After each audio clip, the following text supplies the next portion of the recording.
Mayaman talagang dagat. Tingnan mo naman, ang ganda ng starfish. O yan, at ang daming suso. Sa totoo lang, nakakain niyang mga suso. Mamulot ka lang.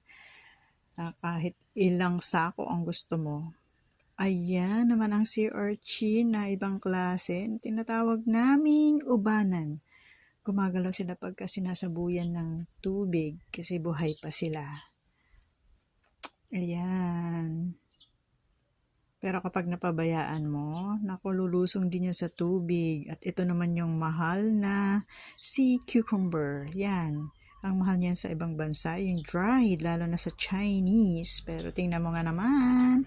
At napapabayaan lang dyan kasi wala pong buyer. Ayan po, at ito pa ang sea urchin. Ayan. Hindi po siya pwedeng hawakan kasi nakakatusok. Masakit ang kanyang tusok.